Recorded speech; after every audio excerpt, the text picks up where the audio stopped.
We all know that England was conquered by William the Conqueror in 1066. But we have forgotten, or do not care to remember, that 600 years later, England was also conquered by another William. William of Orange was Dutch rather than Norman, and whilst there's no doubt that the Norman conquest of 1066 changed England radically, the Dutch conquest of 1688 also had profound consequences, and not just for England, but arguably for the whole of the rest of the world. For the revolutionary government that it ushered in transformed England from a feeble imitator of the French absolute monarchy and a mere bystander in European affairs into the most powerful and aggressively modernizing state in Europe. In short, the Dutch conquest invented a modern England, a modern monarchy, perhaps even modernity itself.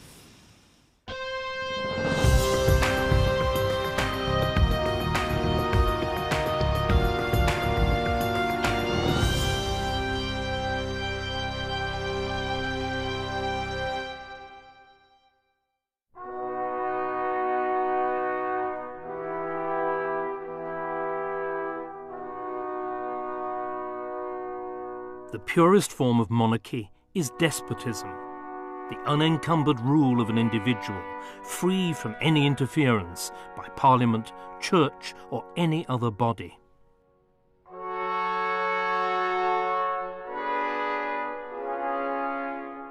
Few monarchs ever achieve this, though many aspire to it.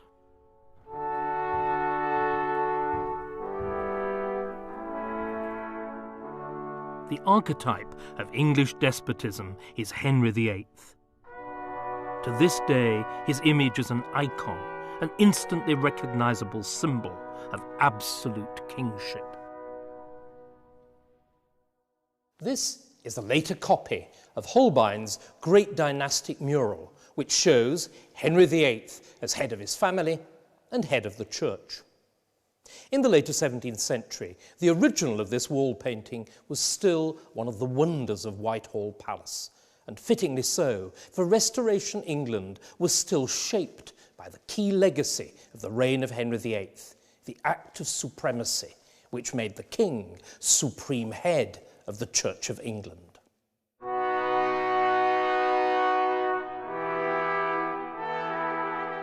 For a century and a half, Henry and his successors had exploited the religious authority conferred by the supremacy to try to make royal power effectively unlimited by Parliament or anybody else. 150 years after Henry's death, the restored monarchy of Charles II came close to achieving this, as, towards the end of his reign, the support of the uncritically royalist Church of England and subsidies from his cousin, the Catholic Louis XIV, enabled Charles to rule without Parliament. When he died unexpectedly in 1685, he was succeeded by his brother, James. It was a testament to the strength of Charles's monarchy that this succession went unchallenged, because James had done something that many people thought made him ineligible for the kingship of Protestant England. He converted to Catholicism. There'd been attempts in Parliament to have him excluded from the succession. But the protests had died away. The climate had changed, so that now, as he was proclaimed king on the 6th of February, all the difficulties seemed miraculously to have vanished. Crowds of Londoners toasted him in free wine and cheered. The smoothness of James's accession was underscored by the magnificence of his coronation.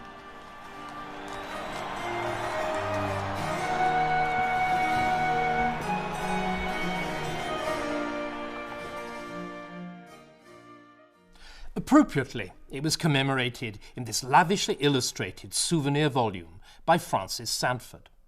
The volume, which was James's own idea, records every aspect of the ceremony in the minutest detail. Also, on James's orders, all the figures are actual portraits. So here is Henry Purcell, the the master of the king's music, who composed and directed the music for the ceremony, culminating in his great anthem, "My Heart is Inditing."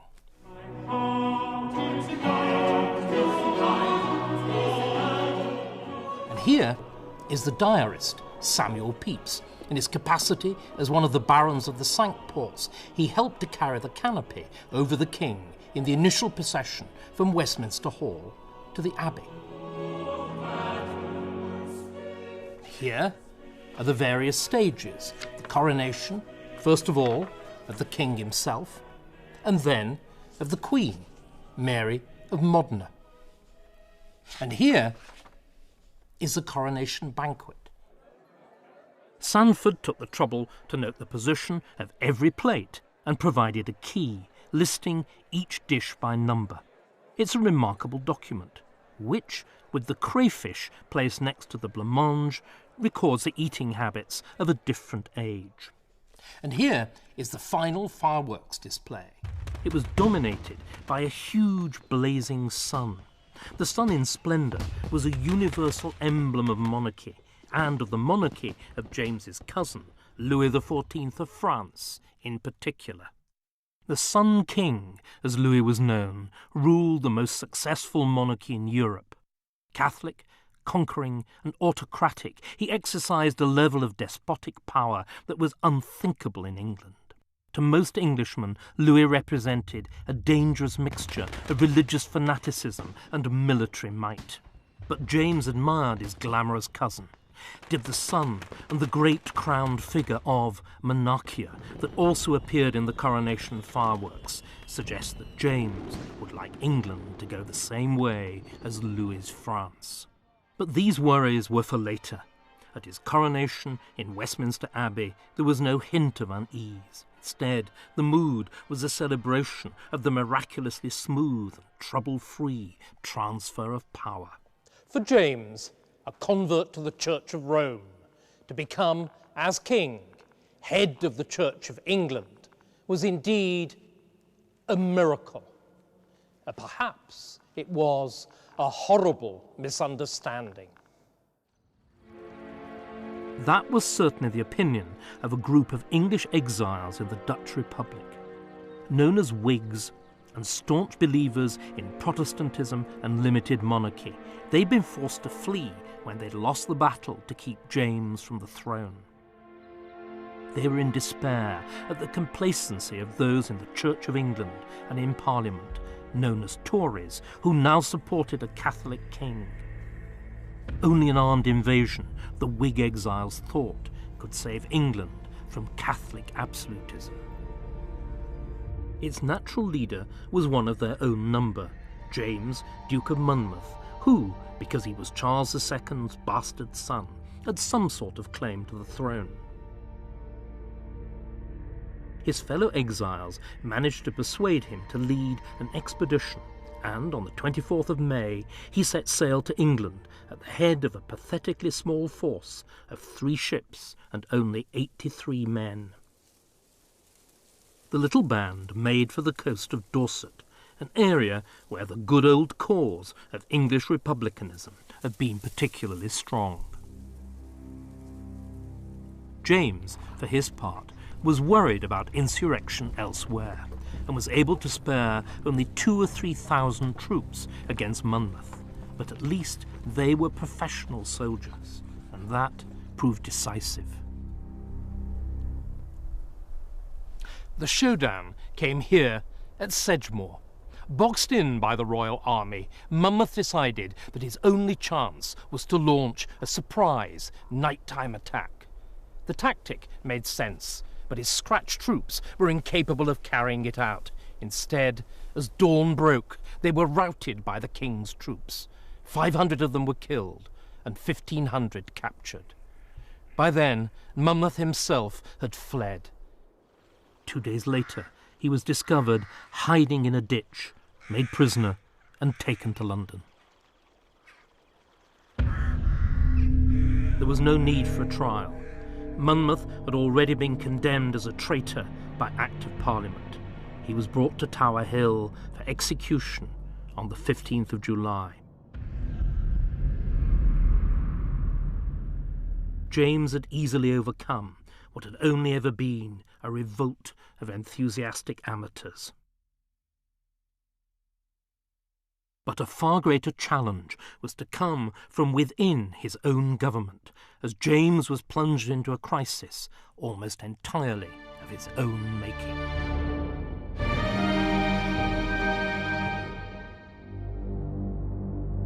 James II was England's first Catholic monarch for over 150 years.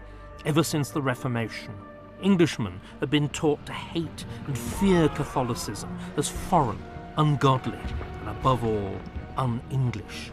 How, in view of these deep-seated fears, could a Catholic monarch be head of the Protestant Church of England? In Parliament, the ruling Tories were anxious to be reassured. They had supported James's right to become king. Now, in return, they naturally expected that James, Catholic though he was, would be equally unwavering in his support for the Church of England. And, at first, it looked as though he would be. I have been reported a man for arbitrary power, but I know the principles of the Church of England are for monarchy. Therefore, I shall always take care to defend and support it. Things apparently got off to a good start with this speech by James to the first Privy Council meeting of his reign. His hearers applauded, and the king basked in their approval. In fact, there was misunderstanding on both sides. The Tory councillors thought that James had promised to rule as though he were an Anglican, while James, for his part, thought that the Tories and the Church of England would continue to support him, whatever he did. Both sides were quickly to be undeceived, for James was a man with a mission.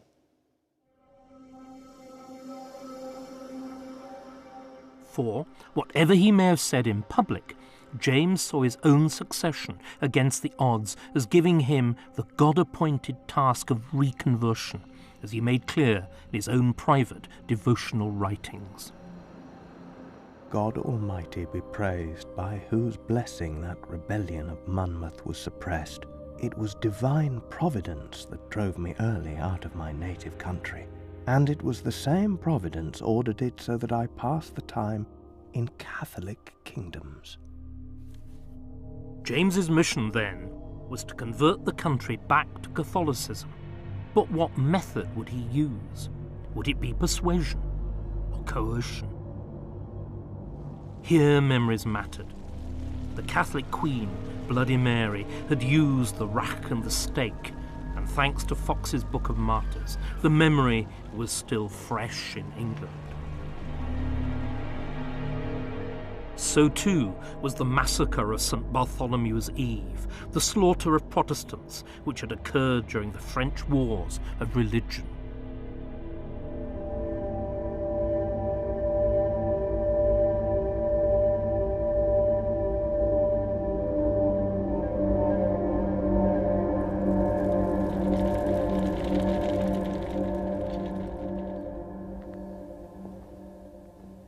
These memories, which had scarcely faded, were revived in the most dramatic possible fashion by Louis XIV of France, the outstanding contemporary Catholic king and James's model and mentor. For, on the 22nd of October, 1685, Louis revoked the Edict of Nantes, which, by granting toleration to French Protestants, had brought the terrible wars of religion to an end. News spread quickly to England, and the effects were dramatic. The country erupted. Cartoons and leaflets appeared, warning of the actions of the French tyrant, demolishing churches and plundering the common people. James's Catholicism did not now just affect political stability, it might also be a threat to body and soul. The message was clear: England might be next. Could something like the revocation of the Edict of Nantes happen in the England of James II? A Catholic army harass English Protestants and compel them to convert or to emigrate? Circumstances made it infinitely improbable. But James, by his single-minded determination to allow Catholicism a level playing field with the established Protestant Church, did his best to make the improbable seem a real possibility. In private, James made representations about the persecution of French Protestants, but his public actions seemed to fulfill the worst fears of a Catholic takeover.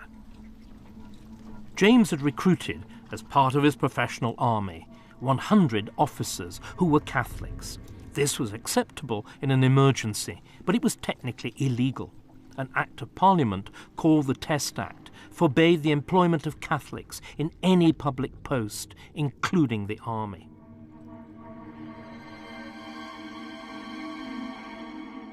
With characteristic bluntness, James tackled the issue of Catholic army officers head-on in his speech from the throne, when he vowed that nothing would ever make him give them up. To deal plainly with you, I will neither expose them to disgrace, nor myself to the want of their assistance, should a second rebellion make it necessary. This was to fling down a challenge to both Houses of Parliament. In the Commons, a backbencher invoked the spirit of parliamentary freedom. I hope we are Englishmen, and not to be frightened from our duty by a few high words.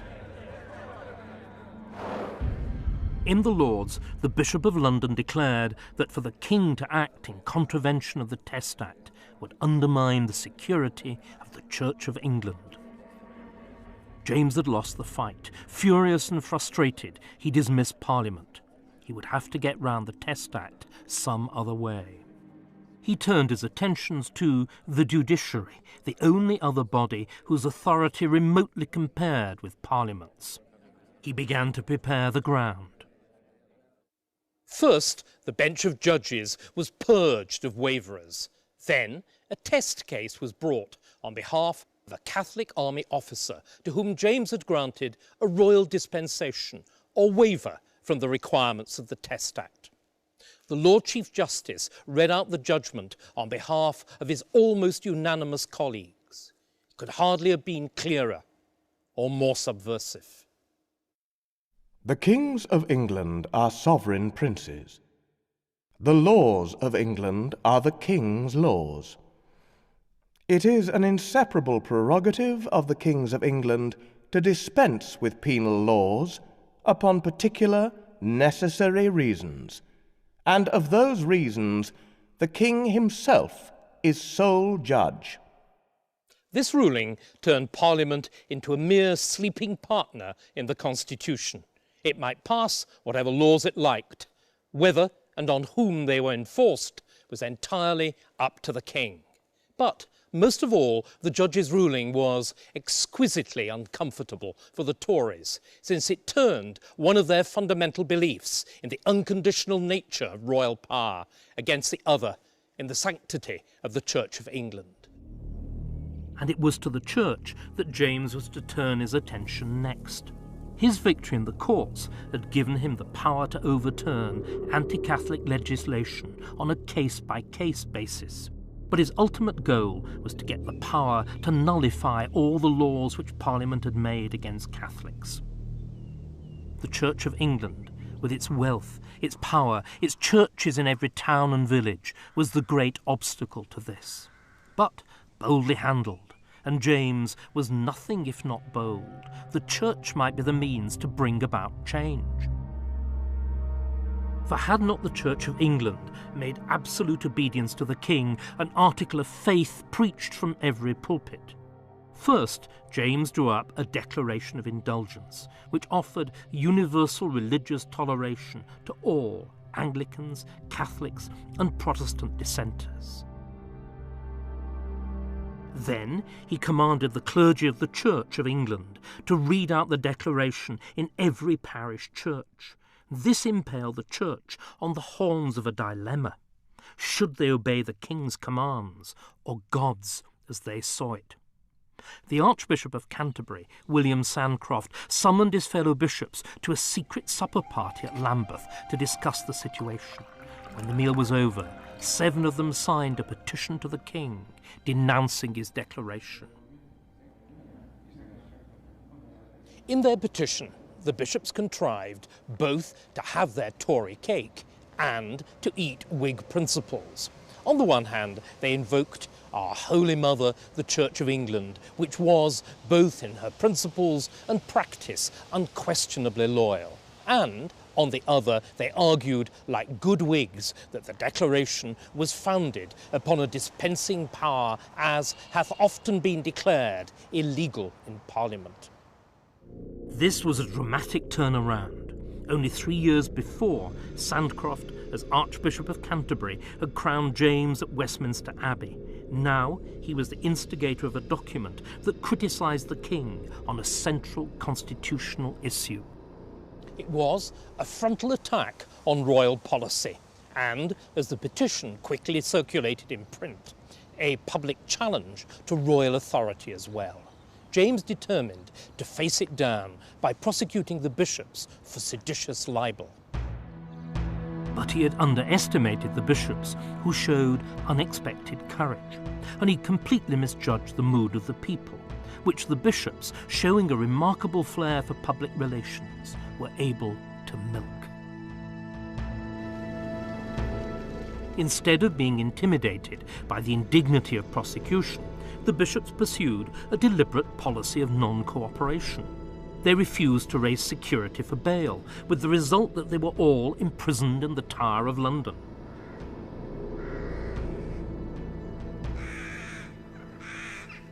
It was a terrific coup.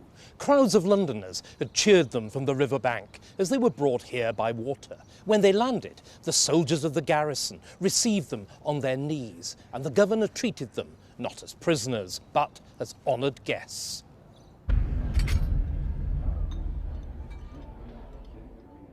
The bishops' brief and comfortable stay in the Tower had turned them into celebrities. More importantly, it had turned the constitutional question of James's power into a public issue. At the trial, in the huge spaces of Westminster Hall, passions about the legality of the dispensing power itself rose to such an extent that decorum broke down. The spectators cheered counsel for the bishops and booed and hissed the royal lawyers. The jurors stayed out all night in continuous deliberation. Then, the following morning, they returned the verdict of not guilty.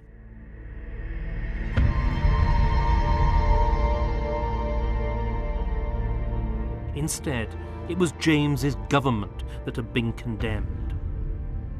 His bid to become an absolute monarch in the mould of his cousin Louis, or even his predecessor Henry VIII, had failed. No English monarch would ever dare make the attempt again. James's eagerness to legitimise Catholicism in England had brought him into open conflict with Parliament, the bishops, and now the courts. He came off worse in all these conflicts, but even so, he might have survived. It was an unexpected event which took place in the bedchamber at St. James's Palace that brought about the final crisis. Mary of Modena, James's second wife, a Catholic, came from famously fertile stock, and she duly conceived frequently, but all the babies either miscarried or died in infancy. James already had 2 daughters by his previous marriage, Mary and Anne, who were next in line to the throne. They were firm Protestants, so, as matters stood, when James died, the anomaly of his Catholicism would die with him.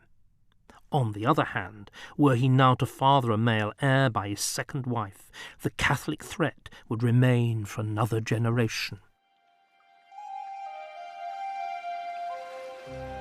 In the late summer of 1687, Mary took the waters at Bath. Remarkably, it seemed to do the trick, and in December her pregnancy was officially confirmed. Now the question was, would Mary finally produce a healthy heir?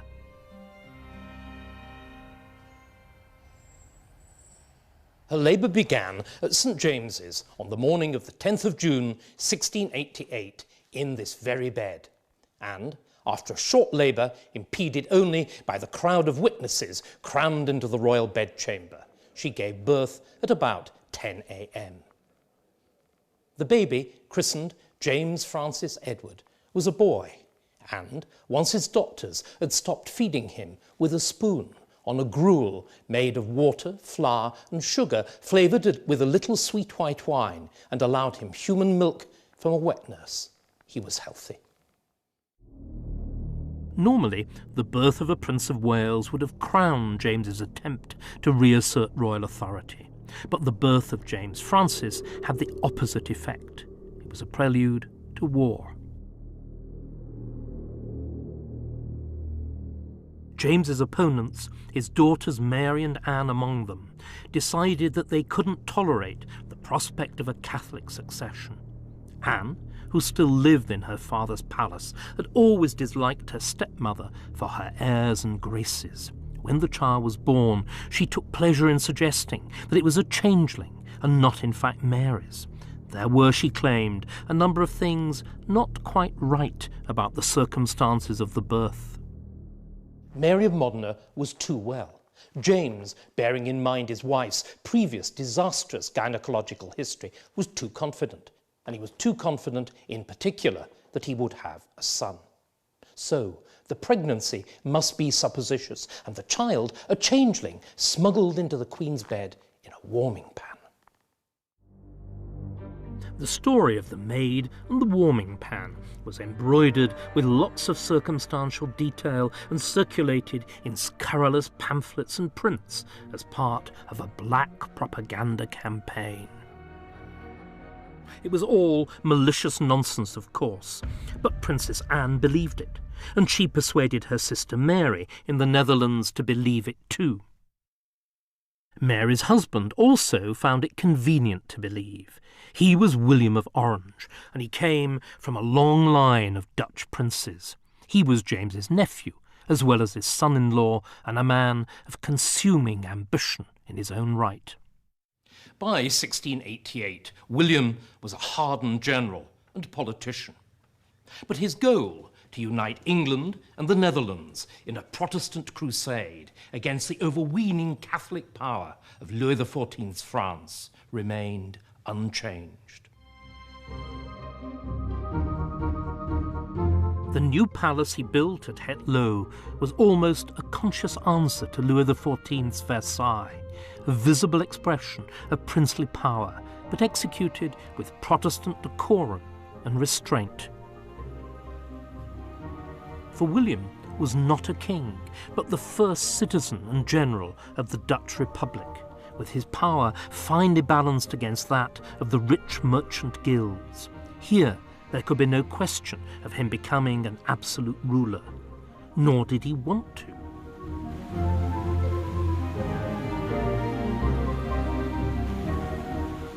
His interest lay in foreign policy and the war against France, which is why he was so concerned with English affairs.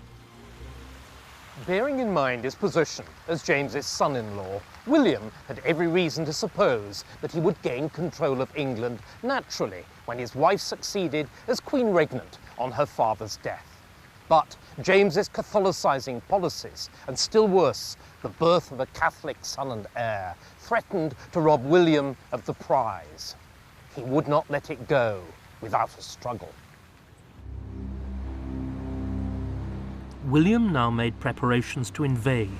Unlike the Duke of Monmouth, he realised that he must use overwhelming force. So, in the course of the summer, he began to assemble a formidable armada. Events in England also benefited William. James had now alienated every powerful interest group in the country, including the Tories and the Church, who'd been his strongest supporters. The last straw was the birth of a Catholic heir. The result was that, on the 30th of June, and 3 weeks after the birth of James Francis, 4 Whig peers and gentlemen and 3 Tories took the revolutionary and treasonable step of signing an invitation to William to invade Britain on the grounds that 19 parts of 20 of the people are desirous of a change. They exaggerated, of course, but their sense of the popular mood was right. William was eager to take up the invitation. He now had a waiting fleet consisting of 60 warships, 700 transports, 15,000 troops, 4,000 horses and a printing press. The problem was the weather. At first, it seemed as though the weather would offer James the protection which Louis XIV had not. William had intended to set sail on the first high tide in October, but adverse winds kept him bottled up in port here for several days. Then a violent storm scattered his fleet and drove it ashore. To James, all this seemed like divine providence.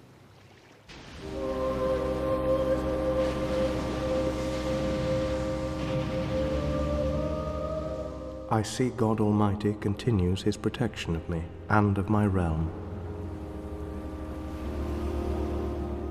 It is by his will that the wind has turned westerly again. But then the wind turned easterly and stayed that way. The result not only blew William to England, it also blew away James's confidence, and with it his authority.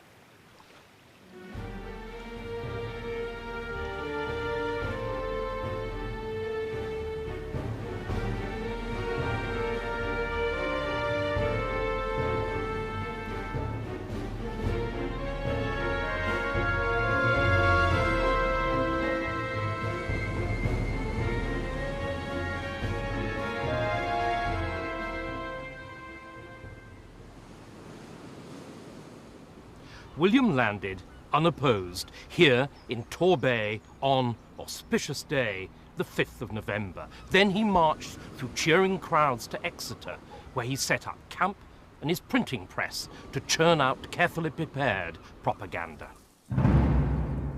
But words alone were, it appeared, not going to be enough to give him control of England. For, camped on Salisbury Plain between William and the seat of government in London, was an army of 25,000 soldiers, all nominally loyal to his father-in-law, the king. Everything depended on how they would react to the crisis. James arrived to take personal command of the royal army on Salisbury Plain. But instead of stiffening the resolve of the troops, James underwent some sort of personal psychosomatic crisis, succumbing to repeated heavy nosebleeds. The illness seems to have been a symptom of some profound crisis of confidence. James, who'd been so confident of his divinely ordained mission, suddenly lost faith that God was, after all, on his side. Quite why will never be known. Was his overweening self-confidence and sense of divine mission just too brittle to cope with a real challenge? Or was he undermined by a justifiable fear of betrayal within his own inner circle? At any event, on the 23rd of November, James decided to cut and run and return to London. The decision sent a disastrous signal.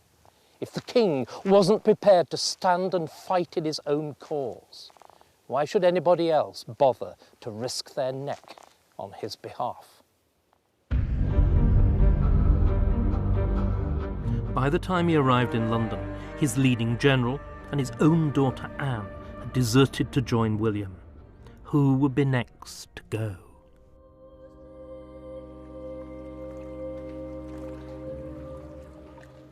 Abandoned by his God as well as his children, James's only thought now was for flight.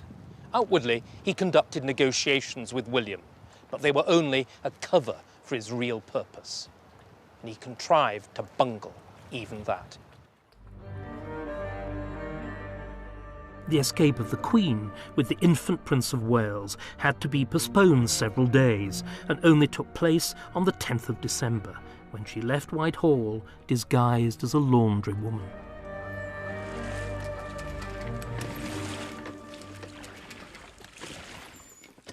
James himself quit the capital the next day, first flinging the matrix or mould of the Great Seal into the Thames, so that the seal, the supreme emblem of royal authority, couldn't be used to legitimise either his own overthrow or the nomination of a successor.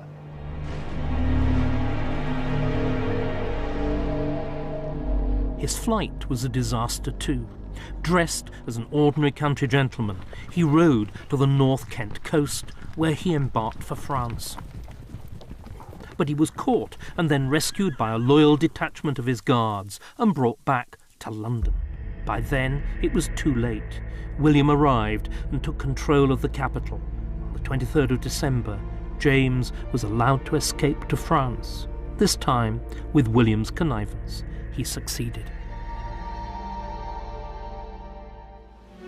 Only 6 weeks after landing in Torbay, William was master of the country, and Holland had conquered England with scarcely a shot being fired. But, although in military terms it was a non-event, the Glorious Revolution, as it almost immediately became known, was to transform the monarchy. But first, William's status had to be decided. In his propaganda, William had promised to do nothing without Parliament, and an assembly of both Lords and Commons was now summoned. Tory peers wanted to make William regent, to act as caretaker, whilst the Stuart dynasty skipped a generation to his wife Mary. But William made it clear that he would be king or he would return to the Netherlands. Nobody wanted that. So, in the end, Lords and Commons agreed to a face-saving compromise. William and Mary would be joint king and queen, a sort of double monarchy, unique in the history of England, although the exercise of sovereignty would be vested solely in William. At a ceremony at the banqueting house in Whitehall, William and Mary were formally offered the crown. Mary, who'd only arrived in the country the day before, joined her husband on twin thrones under the cloth of estate. Then, the House of Lords on the right and the Commons on the left, led by their respective speakers, advanced towards the steps of the throne. The clerk read out the Bill of Rights, and a nobleman offered William and Mary the crown in the name of the Convention as the representative of the English nation. William accepted on their joint behalves, and they were proclaimed King and Queen of England to the sound of trumpets. England had, in effect, elected a king and queen, though the fact that Mary was the dethroned James's daughter drew a decent veil over the harsh reality. England and the monarchy would never be the same again.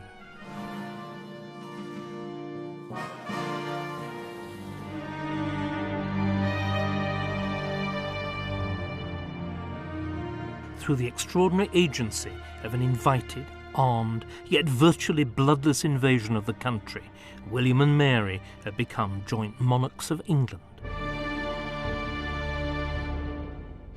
2 months later, their coronation took place in Westminster Abbey, with a new ceremony, and, in particular, a new oath that had been transformed to reflect the new realities of power. Just as innovatory was the coronation sermon. Ever since the time of Henry VIII, preachers at the coronation had vied with each other to elevate the monarch come supreme head of the church to an almost godlike plane.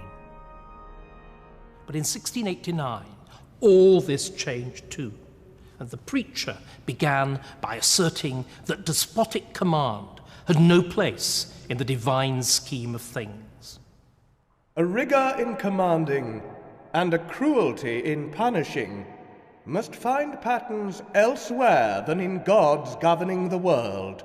Happy we, the preacher said, by way of contrast, who are delivered from both extremes, who neither live under the terror of despotic power, as France under Louis XIV, nor are cast loose into the wildness of governed multitudes, as England herself had been during the Civil War and Commonwealth. Of the Father, Son, and Holy Ghost. Amen. God save King William and Queen Mary. As the preacher finished, the congregation broke into infinite applause. They were responding as though the ancient mysteries of the English coronation service had been transmuted into the inauguration ceremonies of a popular prince-president of a middle-of-the-road republic, as of course William was in his native Holland. Parliament was not, of course, going to go the whole hog and declare England a republic again. But after having given him the crown he wanted, Whigs and Tories united to restrict the powers that he or any future monarch could exercise. They drew up the Declaration of Rights, intended to encapsulate the ancient rights and liberties of the nation. It laid the foundations for a limited or constitutional monarchy. The bill declared that the Crown could not suspend laws made in Parliament. It could not raise taxation except through Parliament, and it could not have a standing army without the consent of Parliament. Above all, the bill declared it inconsistent with the safety and welfare of this Protestant kingdom for the monarch to be a papist Catholic or to be married to a papist. The principle of the royal supremacy, that the English should have the religion of their king, had been stood on its head. Now the king must have the religion of his people, and no English monarch has been either a Catholic or married to a Catholic since then. It was a revolution indeed. But William's power was not totally unopposed. On the eve of the coronation, Mary had received a message from her father, the exiled James II. If you are crowned while I and the Prince of Wales are living, the curses of an angry father will fall upon you, as well as those of God.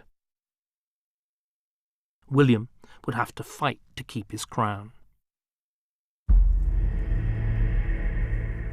And sure enough, on the very day of the coronation, news arrived that James had landed in Ireland with a force of French mercenaries. But this French invasion did not fare so well as the recent Dutch one. The Irish troops were unseasoned, and James's own incompetence and indolence made matters worse. The result was James's final, shattering defeat in battle by his son-in-law, William of Orange, on the banks of the River Boyne. The Battle of the Boyne is why the word orange continues to arouse such fierce and contradictory emotions on both sides of Ireland's religious divide, and why, to this day, people march and counter-demonstrate to commemorate this definitive Catholic-Protestant encounter. James, now more than ever convinced that God had turned against him, fled back to exile in France, where he took up a rather comfortable residence to the west of Paris. Here James lived out his days as an ex-king in the fractious little court that he kept at this chateau of Saint-Germain-en-Laye, Louis XIV's old palace before he'd built Versailles. James's devotions steadily became more extravagant, and his mortification of the flesh more extreme. He died in 1701, leaving a disastrous legacy of uncompromising Catholic piety to his son. James was buried in France, provisionally, in the hope that his body would be reinterred in Westminster Abbey. Instead, the French revolutionaries first displayed it as a tourist attraction, and then destroyed it. William, meanwhile, was not comfortable in the old palace that he was now inhabiting. The Palace of Whitehall had been built by Henry VIII by the Thames. William was asthmatic and detested the palace's urban, riverside position with its fogs and mists. So too did Mary. Instead, they longed for the modern, comfortable residences they'd been used to in the Netherlands.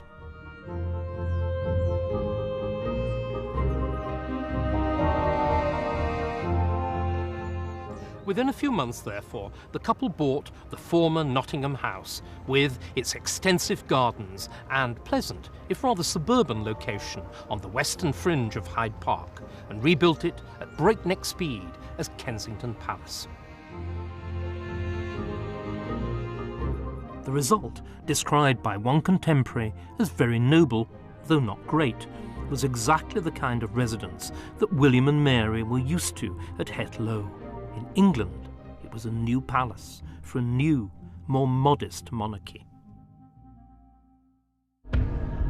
Meanwhile, Whitehall was abandoned for all save ceremonial occasions.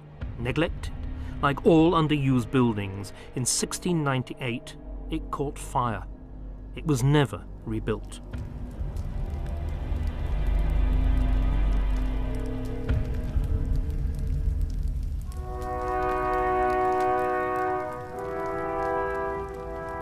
Perishing in the flames and ruins was the great dynastic mural of Henry VIII and his family, which, more than any other single image, represented the awesome powers of the royal supremacy over church and state.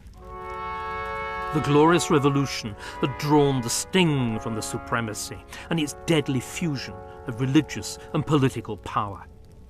Henry's palace and his portrait had survived the repudiation of his legacy by less than a decade.